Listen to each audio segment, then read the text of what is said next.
বর্তমানে ভারতেও কিন্তু মুসলমানের সাথে যুদ্ধ হবে, পাকিস্তানের সাথে লাগা লাগা ভাব। জোরে কোন কথা ঠিক কিনা আপনার বলেন তো? এ পর্যন্ত ভারত যতবার পাকিস্তানের সঙ্গে যুদ্ধ করছে, কোনবার কি ভারত জিতেছে? একটাবারও কিন্তু জিতেনি। এইবারও কিন্তু ভারত এমন ঠকা ঠকবে। এদিকে বাংলাদেশে তো মোটামুটি সাইজ হয়ে আছে। জোরে কোন কথা ঠিক কিনা? এখন পাকিস্তানের সঙ্গে ভারত লাগা মাত্র চীন মেরে দিবি। ভারত বুঝবার পারতেছে না। আজ থেকে 1300 বছর আগে মুসলমানদের সঙ্গে নাস্তিকদের একটা যুদ্ধ হয়েছিল। সেই যুদ্ধ কোনো অস্ত্রের যুদ্ধ না। সে যুদ্ধটা হলো নাস্তিকেরা মুসলমানদের লক্ষ্য করে 6টা প্রশ্ন করেছিল। জোরে কোন কয়টা? আমার আঙ্গুলের দিকে তাকায় দেখেন কয়টা। 6টা প্রশ্ন করলো যে এই প্রশ্নের উত্তর যদি তোমরা দিবার পারো তাহলে আমরা সমস্ত নাস্তিক মুসলমান হয়ে যাব, আর যদি উত্তর দিবার না পারো তাহলে আমরা মিডিয়ার মাধ্যমে গোটা পৃথিবী প্রচার করব ইসলাম হলো একটা ভুয়া ধর্ম। আপনারা বলেন ইসলাম কি ভুয়া? পৃথিবীতে যত ধর্ম আছে সমস্ত ধর্ম কি ভুয়া? জোরে কোন সব ধর্ম কি? আরো জোরে কোন। এখানে মিডিয়া আছে না নাই? আপনাকে এই ভুয়া কথাটা মিডিয়ার মাধ্যমে গোটা বিশ্বের লোকেরা জানতে পারবে যে লালুয়ার মাহফিলে যারা মুসলমান সামনে বসেছিল তারা ইসলাম ছাড়া সমস্ত ধর্মকে ভুয়া বলেছে। এই ভুয়া বলাটা তাদের কথা না, ভুয়া বলাটা আমার আল্লাহর কোরআন। যেরকম কথা ঠিক কিনা? যেখানে আল্লাহ বলতেছেন অমাইয়াবু তাগি গয়রাল ইসলামা দীনান ফালা ইউকবালা মিনহু, ইসলাম ছাড়া অন্য কোনো ধর্ম কেউ যদি গ্রহণ করে আল্লাহ বলেছেন কবুল করাই হবে না। এই কথার দ্বারা আল্লাহ বুঝাইলেন ধর্ম একটাই, তার নাম কি? আর ওরা কি বলতেছে? যদি উত্তর দিবার না পারো তাহলে আমরা গোটা পৃথিবী প্রচার করব ইসলাম হলো একটা ভুয়া ধর্ম। ওরা যে 6টা প্রশ্ন করেছে তার মধ্যে 1 নম্বর প্রশ্ন হলো তোমাদের আল্লাহ কোথায় আছে আল্লাহ দেখান লাগবে। খুব মনোযোগ দিয়ে শুনবেন। তোমরা যে আল্লাহর জিকির করতেছো, যে আল্লাহর জন্য পাগল হছো, যে আল্লাহকে সেজদা দাও, সে আল্লাহটা কোথায় আছে আল্লাহ দেখান লাগবে। আপনারা বলেন আমরা যে আল্লাহর হুকুম পালন করি, নামাজ পড়ি, কোরআন পড়ি, ওয়াজ শুনি, আমরা কোনোদিনকে আল্লাহ দেখছি? জোরে কোন আল্লাহকে দেখছি? কিন্তু নাস্তিকরা বলতেছে আল্লাহ দেখান লাগবে। 2 নম্বর প্রশ্ন হলো তোমাদের আল্লাহ এখন কি করতেছে, এই মুহূর্তে তোমাদের আল্লাহ কি করতেছে, এইটা হলো 2 নম্বর প্রশ্ন। 3 নম্বর প্রশ্ন হলো তোমাদের আল্লাহ কোন দিক হয়ে বসে আছে। তোমাদের আল্লাহ তো বসে আছে, আমরা বলি মানিস তাওয়ালাল আরশ, আল্লাহ আরো সে সমাসীন, তো আল্লাহ কোন দিক হয়ে বসে আছে সেই দিকের কথা বলা লাগবে। 4 নম্বর প্রশ্ন হলো তোমাদের আল্লাহ দেখতে কেমন, তোমাদের আল্লাহর ঢপ কেমন। 5 নম্বর প্রশ্ন হলো তোমাদের আল্লাহর আগে এই দুনিয়াতে কে ছিল। আপনারা বলেন তো আমাদের আল্লাহর আগে দুনিয়াতে কেউ ছিল? কতক্ষণ ছিল? কিন্তু ওরা বলা লাগবে কে ছিল। 6 নম্বর প্রশ্ন হলো তোমাদের নবী 7 আসমান পাড়ি দিয়ে লাইলাতুল মেরাজে আল্লাহর আরশে গেল, আসমানের কোন দরজা দিয়ে আল্লাহর আরশে গেল এই দরজা দেখান লাগবে। এই 6টা প্রশ্নের উত্তর যদি দিবার পারো তাহলে আমরা সমস্ত নাস্তিক মুসলমান হয়ে যাব। কয়টা প্রশ্ন? 6টা প্রশ্ন। 1 নম্বর প্রশ্ন হলো আল্লাহ কোথায় আছে আল্লাহ দেখান লাগবে। 2 নম্বর প্রশ্ন হলো তোমাদের আল্লাহ এখন কি করতেছে। 3 নম্বর প্রশ্ন হলো তোমাদের আল্লাহর ঢপ কেমন। 4 নম্বর প্রশ্ন হলো তোমাদের আল্লাহ কোন দিক হয়ে বসে আছে। 5 নম্বর প্রশ্ন হলো তোমাদের আল্লাহর আগে এই দুনিয়াতে কি আছিল। আর 6 নম্বর প্রশ্ন হলো তোমরা বলো তোমাদের নবী নাকি 7 আসমান পাড়ি দিয়ে আল্লাহর আরশে গেছে, কোন দরজা দিয়ে আল্লাহর আরশে গেছে দরজা দেখান লাগবে। এমন প্রশ্ন শোনার পরে মুসলমান সব গালত হাত দিয়ে চিন্তাত পড়ে গেল, হায় রে হায়, এরকম প্রশ্নই আমরা জীবনে শুনিনি, তো উত্তর দিব কেমনে। এখন উত্তর দিবার না পারলে ওরা গোটা পৃথিবী প্রচার করবে ইসলাম হলো একটা ভুয়া ধর্ম। আগেকার যুদ্ধ কিন্তু এইরকমই ছিল। 6টা প্রশ্নের কাছে মুসলমান যখন নাস্তে নাবুদ হয়ে গেছে, এমন সময় 13 বছরের কোরআনের একটা হাফেজ এই 6টা প্রশ্নের উত্তর দিয়ে দিচ্ছে। যখন সুবহানাল্লাহ, কিভাবে দিল, কেমনে দিল, আমি আজকে আপনাদের কোরআন থেকে আপনাদের শোনাই দেব। শোনার দরকার আছে না নাই? হ্যাঁ ইনশাল্লাহ, ধৈর্য নেব। এরা এখনো হাফেজি মাদ্রাসা খোলে নাই। একটা হাফেজ কিন্তু উত্তর দিয়েছে। 13 বছর বয়স। জোরে বলেন কয় বছর বয়স? মনে আছে না ভুলে গেছেন? বাদানগো আজ থেকে 1350 বছর আগেকার ঘটনা আপনাদের সামনে বলতেছি। হাজার হাজার নাস্তিক বিশাল একটা ময়দানে একত্র হইয়া চিৎকার করে বলতেছে আজকে বিশ্বের মুসলমান আমাদের কাছে পরাজয় বরণ করবে, কারণ আমরা যে 6টা প্রশ্ন ধরেছি এর উত্তর দেওয়ার ক্ষমতা কারো নাই। কারণ ওরা তাওরাত কিতাবের মধ্যে পড়েছে। মুসা নবী একদিন বলেছিল, রব্বি আরিনি, আল্লাহ তোমার দেখতে চাই। আল্লাহ বলেছে লান তারানি ইয়া মুসা, আল্লাহ দেখা সম্ভব না। যারা মুসা পর্যন্ত মানে তারাই হলো ইসরায়েলের ইহুদি, আর যারা ঈসা পর্যন্ত মানে তারা হলো আমেরিকার খ্রিস্টান, আর বিশ্ব নবী পর্যন্ত যারা মানে তারা হলো বাংলা, পাকিস্তান, সৌদি আরবের মুসলমান। আল্লাহু আকবার। তাহলে ইসরায়েল ইহুদি কোন পর্যন্ত মানে? আপনারা বুঝলেন না? কোন পর্যন্ত মানে? মুসা পর্যন্ত। জোরে কোন কোন পর্যন্ত? আর মুসা আলাইহিস সালাম বলেছিল রব্বি আরিনি, আল্লাহ তোমার দেখতে চাই। আল্লাহ বলেছে লান তারানি, আমার দেখা সম্ভব না। আর ওগুলো 1 নম্বর প্রশ্ন কি? নাস্তিকদের 1 নম্বর প্রশ্ন কি? যে তোমাদের আল্লাহ কোথায় আছে, আল্লাহ দেখান লাগবে। জোরে কোন কথা ঠিক কিনা? তাহলে এইগুলোর উত্তর দিবার পারবি? উত্তর দিবার না পারলে আমরা প্রচার করব মিডিয়ার মাধ্যমে যে ইসলাম হলো ভুয়া ধর্ম। হাজার হাজার নাস্তিকে বারবার যখন এই 6টা প্রশ্ন বারবার বলতেছে, আর একবার প্রশ্নগুলো শোনেন। আপনাদের প্রশ্ন মুখস্থ হলে উত্তর শুনতে সহজ হবে। আবার শুনবেন। 1 নম্বর কি? তোমাদের আল্লাহ কোথায় আছে? 2 নম্বর, আল্লাহ তোমাদের এখন কি করতেছে? 3 নম্বর, তোমাদের আল্লাহ কোন দিক হয়ে বসে আছে? 4 নম্বর, তোমাদের আল্লাহর আগে কে ছিল? আর 5 নম্বর, তোমাদের আল্লাহর ঢপটা কেমন? আর 6 নম্বর প্রশ্ন হলো তোমাদের নবী কোন দরজা দিয়ে আল্লাহর আরশে গেছে? দরজা দেখান লাগবে। কোন মুসলমান এমন প্রশ্ন জীবনে শুনিনি। কিন্তু 30 পারা করেন হাফেজ, নাম হলো নোমান ইবনে সাবেত। নাম হলো কি? নোমান ইবনে সাবেত। নাস্তিকদের সামনে গিয়ে দাঁড়িয়ে বলতেছে, নাস্তিকেরা, হাজার হাজার নাস্তিক বসে আছো, একজন চেয়ারের মধ্যে বসে আছে, তাই হলো সভাপতি। জোরে কোন কি পতি? সভাপতির সামনে গিয়ে বলতেছে, রে নাস্তিকেরা, তোমরা যে 6টা প্রশ্ন করেছো মুসলমানকে, আল্লাহ চাহিত ইনশাআল্লাহ আমি 6টা প্রশ্নের উত্তর দিয়া দিব। সমস্ত নাস্তিকেরা বলতেছে, বড় বড় আলেমদের খবর নাই, আমি আজকে পুচকাইছি। জি আচ্ছা ঠিক আছে, এই পুচকাইছে খবর নিতে। বড় বড় আলেম যেখানে আসে নাই, মাত্র 13 বছরের একটা কিশোর বাচ্চা বলতেছে আমি উত্তর দিব। নাস্তিকদের সভাপতি চেয়ার থেকে বলতে, এই বেটা উত্তর দিবি দে। বলতেছে, শোনেন, আপনারা যে 6টা প্রশ্ন করেছেন, এই 6টা প্রশ্ন আপনারা জানেন, আপনার কি উত্তর জানেন? তো সমস্ত নাস্তিক বলতেছে, না আমরা তো উত্তর জানি না। ছেলেটা বলতেছে, আমি 5টা প্রশ্নও জানি, উত্তরও জানি। এখন আপনারা বলেন তো, আজকের এই মাহফিলের মধ্যে সবচাইতে সম্মানিত ব্যক্তিকে? আপনারা যে বসে আছেন, একজন আবার চেয়ারত বসে সভাপতিত্ব করতেছেন, আপনারা সবাই মিলে বলেন যে আজকের এই হাজার হাজার মানুষের মধ্যে সবচাইতে সম্মানী ব্যক্তিকে? যে প্রশ্ন জানে তারাই সম্মানী, না প্রশ্ন জানে উত্তরও জানে সে সম্মানী? সভাপতি বলতেছে, আজকের এই মজমার মধ্যে যে প্রশ্ন জানে উত্তর জানে সে হলো সবচাইতে সম্মানী। তখন 13 বছরের বাচ্চা বলতেছে, তাহলে সে যদি সবচাইতে সম্মানী হয়, আমি প্রশ্নও জানি উত্তরও জানি, তাহলে আপনি চেয়ারে বসে কেন? আপনি কেন চেয়ারে বসে আছেন? সঙ্গে সঙ্গে সমস্ত নাস্তিক বলতেছে, সভাপতি তুইও যা, আমরাও তাই, তুইও প্রশ্ন জানিস, আমিও প্রশ্ন, আমরাও প্রশ্ন জানি, চেয়ার থেকে নাম।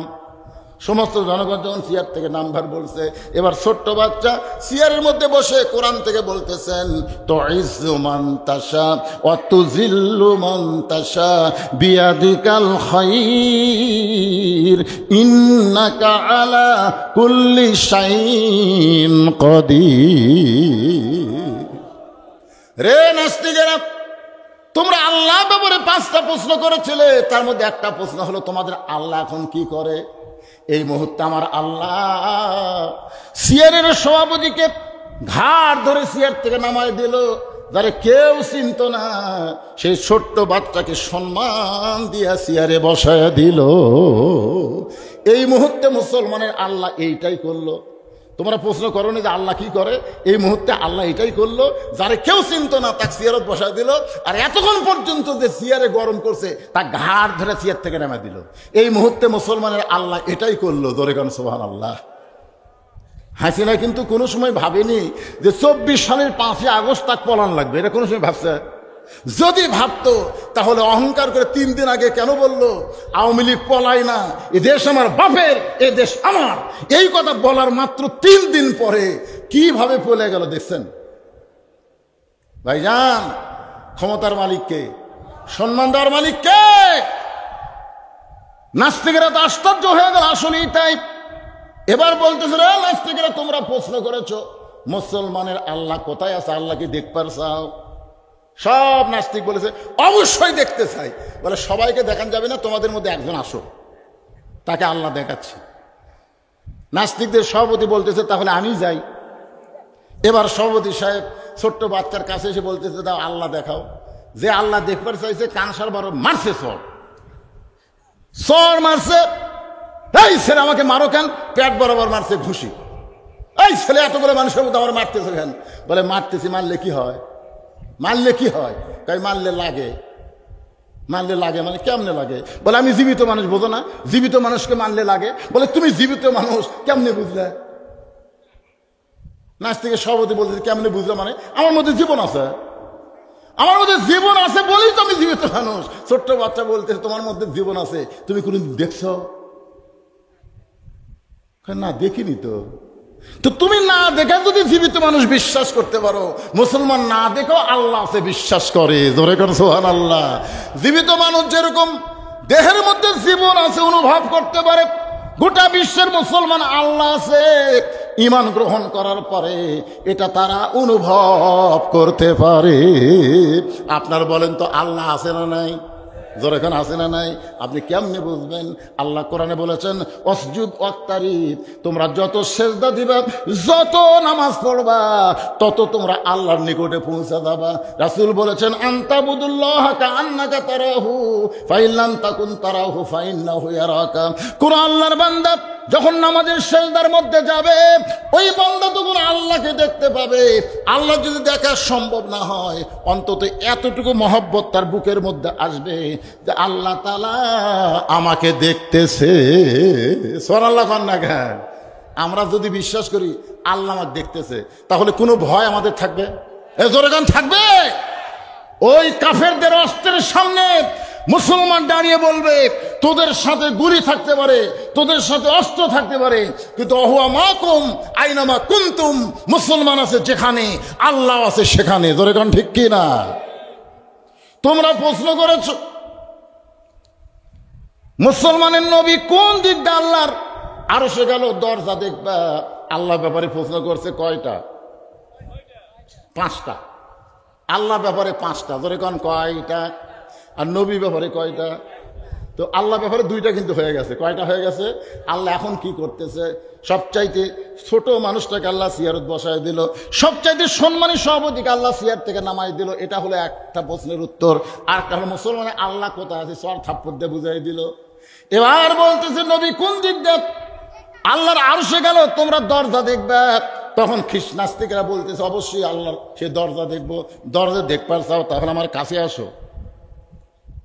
তখন বলতেছে না, কাছে যাওয়া যাবে না, কারণ কাছে গেলে পিটন হয়। কাছে গেলে কি হয়? কাছে গেলে পিটন হয়। ছোট্ট বাচ্চা বলতেছে নবী কোন দরজা দিয়ে আল্লাহর আরশে গেছে, এই দরজা দেখাইতে গেলে পিটন হবে না। মুসলমান যা বলে সত্য বলে। জোরে কোন কথা ঠিক কি না? আসো। তখন এক নাস্তিক সাহস করে তখন কাছে আইছে। তখন ছেলে পকেট থেকে একটা মুরগির ডিম, আপনারা বলেন তো মুরগির ডিম কয়দিন পরে বাচ্চা হয়? 21 দিন পর। 21 দিন পরে বাচ্চা হয়, কিন্তু ডিমটার কেবল 18 দিন বয়স। সেই ডিম নিয়ে গেছে পকেটে করে। খ্রিস্টানদের নাস্তিকের কানে ধরে বলতেছে দেখো তো কিছু শোনা যায়। তখন বলতেছে এই ডিমের মধ্যে একটা বাচ্চা আছে, চিউ চিউ শব্দ শোনা যায়। ছোট বাচ্চা বলতেছে না নাই। নাস্তিক বলতেছে আছে রে, আমি কানের কাছে ডিম ধরা মাত্রই আমি চিউ চিউ শব্দ শুনবার পাইছি। ছোট্ট বাচ্চা বলতেছে ডিমের মধ্যে বাচ্চা নাই। সমস্ত নাস্তিক বলতেছে এই ছোট বাচ্চা তুমি আমাদের সঙ্গে কি এর কি মারতেছো, ডিমের মধ্যে বাচ্চা আছে। আমাকে একজন নাস্তিক যখন স্বীকার করতেছে ডিমের মধ্যে বাচ্চা আছে, ছোট্ট বাচ্চা বলতেছে ঠিক আছে ডিমের মধ্যে বাচ্চা আছে, আমিও মানে নিলাম, কিন্তু ঢুকলো কোন দিক দিয়ে? এই ডিমের মধ্যে তোমরা বলতেছো, সবাই বলতেছে ডিমের মধ্যে বাচ্চা আছে, কিন্তু ঢুকলো কোন দিক দিয়ে? তো কথা সেটাই তো কথা রে। তাহলে একটা ডিমের মধ্যে বাচ্চা ঢুকতে যদি দরজা না লাগে, বিশ্বনবী লাইলাতুল মেরাজে আল্লাহর আরশে যাবে, নাস্তিকেরা দরজা খুঁড়তে পারে, কিন্তু মুসলমানেরা কখনো ওই দরজা খোঁজে না। লিল্লাহি তাকবীর। রে নাস্তিকেরা, তোমরা প্রশ্ন করেছো মুসলমানের আল্লাহর আগে এই দুনিয়াতে কে ছিল? তোমরা প্রশ্ন করেছো মুসলমানের আল্লাহর আগে এই দুনিয়াতে কে ছিল? যদি জানবার চাও তাহলে একজন আমার কাছে আসো। আমার কাছে ঠিক আছে, দূরে দাঁড়ায় থাকে, দুইজন দাঁড়াও। দুইটা নাস্তিক যেই মাত্র দাঁড়াইছে, এখন বলতেছে তাহলে তোমরা গণনা শুরু করো। নাস্তিকেরা গুনতেছে 1 2 3 4 5 6, আর এক নাস্তিক গুনতেছে 1 2 3 5 4, 1 2 3 4 5 6 7 8 9, বারবার বলতেছে ভালো করে গোনো, 1 2 3 4 5 6, হয় না আবার ভালো করে গোনো, 1 2 3 4 5, হয় না আবার ভালো করে গোনো। সমস্ত নাস্তিক বলেই ছেলেই তুমি আমাকে গণনা শিখাচ্ছ নাকি? গণনার মধ্যে ভুল কোথায় দেখো? ছোট্ট বাচ্চা চিল্লায় বলে যতবার তোমাদেরকে গণনা করতে বলি 1 থেকে গণনা শুরু করো, 1-এর আগে কি আছে এইটা কেন বলো না? সমস্ত নাস্তিক বলে 1-এর আগে কিছুই নাই। এবার ছোট্ট বাচ্চা বলতেছেন কুলহু আল্লাহু আহাদ আল্লাহুস সামাদ লাম ইয়ালিদ ওয়া লাম ইউলাদ ওয়া লাম ইয়াকুল লাহু কুফুয়ান আহাদ। মুসলমানের আল্লাহর আগে, একের আগে যেমন কিছুই ছিল না, আল্লাহর আগেও তেমন কিছু ছিল না। রে নাস্তিকেরা, তোমরা আল্লাহ ব্যাপারে প্রশ্ন করেছো আল্লাহর ঢপটা কেমন, আল্লাহ কোন দিক হয়ে বসে থাকে? আর 2টা উত্তর আছে, জোরে বলেন কয়টা? আর মাত্র 2টা। এখন আর 2টা প্রশ্ন আছে ভাইজান। 1 নম্বর একটা প্রশ্ন হলো আল্লাহ কোন দিক হয়ে বসে আছে, আর 2 নম্বর প্রশ্ন হলো আল্লাহর ঢপ কেমন। এই 2টা বলে দিলেই কিন্তু উত্তর দেওয়া শেষ। আপনাকে এই 2টা শুনবেন? কারা কারা শুনবেন? আল্লাহকে হাত দেখান তো দেখি। লিল্লাহি তাকবীর। হ্যাঁ, ইসরায়েলে একটা আগুন জ্বলতেছে, সেটা কি আপনারা জানেন? ইসরায়েলে কিন্তু কি জ্বলতেছে? দাবানল আগুন জ্বলতেছে। সে আগুন কিন্তু কেউ ধরায় দেয় নাই, এ আগুন আল্লাহর পক্ষ থেকে আইছে। এ পর্যন্ত 25 লক্ষ হেক্টর জমি পুড়ে ছাই হয়ে গেছে। ওরা বহু চেষ্টা করতেছে কিন্তু আগুন নিভাবার পারতেছে না। আপনার বলেন তো এই পাওয়ার কার? আরো জোরে বলেন। আমাদের পাওয়ার নাই তো।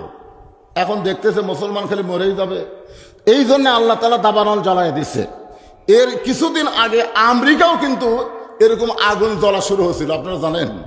তখন আমেরিকার ক্যালিফোর্নিয়া সরকার চিন্তা করলো এই আগুন তো নিভানো যাচ্ছে না, কোন প্রযুক্তিতে যখন আগুন নিভতেছে না, তখন তারা মুসলমানের দ্বারস্থ হলো। ক্যালিফোর্নিয়ার সরকার মুসলমানকে বলল যে আমরা ঈশ্বর গড ভগবান কয়ে কাম হচ্ছে না, তো দেখো তো আগুন নিভানো যায় কিনা। তখন মুসলমান কানে আঙ্গুল দিয়ে আজান শুরু করলো। আজান, যে নামাজের আজান দেয়, এভাবে আল্লাহু আকবার আজান দেওয়া শুরু করলো। যতদূর পর্যন্ত আজানের শব্দ যায় ততদূর পর্যন্ত আগুন নিভে যায়। ধরে এখন সুবহানাল্লাহ। আসলে সত্যিকার। তাবারাকাল্লাযী বিয়াদিহিল মুলকু ওয়া হুয়া আলা কুল্লি শাইইন কাদির। গোটা পৃথিবীর রাজত্ব কর্তৃত্ব মালিকানা কার হাতে? সমস্ত ক্ষমতার মালিক কে? এখন ওদের হাতে অ্যাটম বোম আছে, হাইড্রোজেন আছে, বহু পারমাণবিক অস্ত্র আছে। আমেরিকা বলতেছে যে আমাদের কাছে যা আছে গোটা পৃথিবী ধ্বংস করতে আমাদের 1 মুহূর্ত লাগবে না। 1 মুহূর্তের কথা ওরা বলতেছে, আর আল্লাহ বলতেছে আমার 1 সেকেন্ডও লাগবে না। জোরে কোন কথা ঠিক কি না? আচ্ছা আপনারা বলেন তো, আমাদের জাতির পিতা হযরত ইব্রাহিমের জন্য নমরুদ যে আগুনের চুলা বানাইছিল, সে আগুনের চুলা সম্পর্কে তাফসিরে কাবীরের মধ্যে উল্লেখ করেছে যে শুধু ইব্রাহিম না 40,000 মানুষকেও যদি ওই আগুনের চুলার মধ্যে ফেলে দেওয়া হতো তাও চুলা শেষ হতো না। এত বড় একটা চুলা বানাইছে একজন মানুষকে পুরানোর জন্য। যে চুলার উপর দিয়ে 100 গজ উপর দিয়ে কোনো পাখি যদি উড়ে যায়, পাখি পুড়ে ছাই হয়ে যায়। তাহলে চিন্তা করে দেখেন, একটা মানুষকে পুরানোর জন্য এত বড় চুলা কে বানাইছে? নমরুদ। জোরে কোন কে বানাইছে? কথা বলেন, কে বানাইছে? কমপক্ষে কোন কিতাবে লিখছে 4 মাস, কোন কিতাবে লিখছে 40 দিন ধরে খালি জ্বালি দিচ্ছে। আচ্ছা ওই আগুনের চুলা শান্তির বাগান বানাতে আল্লাহর কয় সেকেন্ড লাগছে? না এতদিন হলো যে আগুন জ্বলাচ্ছে, ও তো মনে করছে খালি ইব্রাহিম পড়বে আর ছাই হয়ে যাবে। কিন্তু আল্লাহ খালি ঘোষণা করলেন কুল্লা ইয়া নারু কুনি বারদাও ওয়া সালামান আলা ইব্রাহিম, আমার ইব্রাহিমের জন্য শান্তিদায়ক হয়ে যাও। এটা হতে কয় সেকেন্ড লাগছে? আমাদের কি সে আল্লাহ আছে না পাল্টে গেছে? যদি সে আল্লাহ থাকে, যদি মারবে অ্যাটম মারবে, আল্লাহ যদি বলে অ্যাটম বোম তোমরা যা আছো সব মিষ্টি বাঙ্গুই তরমুজ হয়ে দাও, হতে পারে কি পারে না? ধরে কারণ পারে কি পারে না? বিশ্বাস রাখতে হবে কার উপর? কারণ নাস্তিকেরা তো আল্লাহ বিশ্বাস করে না, ওরা মনে করে আমাদের পাওয়ার। পছন্দনীয় জাত হচ্ছে ইন্না দীনা ইনদাল্লাহিল ইসলাম, কেবলমাত্র মুসলমান যারা তাদেরকে আল্লাহ পছন্দ করে। এবং আল্লাহ বলেছেন অমাইয়াবতাগি গয়রাল ইসলাম দীনান ফালা ইউকবালা মিনহু, ইসলাম ছাড়া অন্য কোনো ধর্ম কেউ যদি গ্রহণ করে আল্লাহ বলেছেন কখনোই তা কবুল করা হবে না। আল্লাহর কাছে কবুলযোগ্য একমাত্র ধর্ম ইসলামের মধ্যে আল্লাহ আমাদেরকে কবুল করেছেন। খুশি না বেজার? এই জন্য আল্লাহর দরবারে শুকর গুজার করছি, আলহামদুলিল্লাহ। আমরা দরুদ ও সালাম পেশ করছি মানবতার মহান নেতা, আমাদের নবী। শুধু নবী না, আমাদের নবী কিন্তু আমাদের নেতা। আজকে অনেকেই নবী হিসাবে বিশ্বাস করে কিন্তু নেতা হিসাবে মানতে চায় না। অথচ আমরা দরুদের মধ্যে কি বললাম? আল্লাহুম্মা সাল্লি আলা সাইয়্যিদিনা। অনেকেই নবীর প্রতি দরুদ পড়ে, নবীরে সালাম করে মিলাদের ভিতরে, কিন্তু নবীর সমাজ গড়ার কাজে অনেকেরই দ্বন্দ্ব মনে বাজে। জোরে কোন ঠিক কিনা? মনে করে নবী থাকবে মসজিদে, নবী থাকবে মাদ্রাসায়, নবী আবার রাষ্ট্র পরিচালনা করবে। আমাদের নবী শুধু একাধারে নবী ছিলেন না, তিনি ছিলেন বদরের যুদ্ধের সেনাপতি, সুবহানাল্লাহ বলেন। এবং 27টা যুদ্ধে নবী নিজে নেতৃত্ব দিয়েছেন। মদিনাকে রাষ্ট্র গঠন করে সেই রাষ্ট্রের রাষ্ট্রপতি হয়েছেন আমাদের নবী। জোরে কোন সুবহানাল্লাহ। এই জন্য আল্লাহ বলেছেন লাকাদ কানা লাকুম ফি রাসূলিল্লাহি উসওয়াতুন হাসানা। যদি তোমরা সফলতা অর্জন করতে চাও তাহলে রাসূলকে তোমাদের নেতা মেনে তার আদর্শকে গ্রহণ করে নাও। এ কথা কার? আল্লাহর। দুনিয়ার যত নেতা আছে দুনিয়াতে আপনার কিছুটা উপকার করতে পারে, কিন্তু দুনিয়া থেকে বিদায় নেওয়ার পরে তারা কোনো উপকার আমাদের করতে পারবে না। শুধু একজনই পারবেন, যিনি হচ্ছেন আমাদের নবী। যেরকম একটা গানের মধ্যে বলা হয়েছে, আসেন আমার মুক্তার, আসেন আমার ব্যারিস্টার, সেজ বিচারের হাইকোর্টেতে তিনি আমায় করবেন পার, আমরা পাপী রাসূল জাবিন্দার। কোন বিচার? খেয়াল করে শোনেননি? শেষ বিচার। জোরে কোন বিচার? যেই বিচারে আল্লাহ হাকিম হবেন, আমাদেরকে আসামি বানায় বিচার শুরু করবেন। ওই সময় আমাদের নবী উকিল হয়ে, ব্যারিস্টার হয়ে আমাদের পক্ষে ওকালতি করে আমাদেরকে সুপারিশ করে আল্লাহর জান্নাতে পৌঁছায় দিবেন। এমন একজন বিশ্বনবীর উম্মত হওয়াতে আপনারা খুশি না বেজার? তাহলে জবান খুলে আর একবার বলি আলহামদুলিল্লাহ।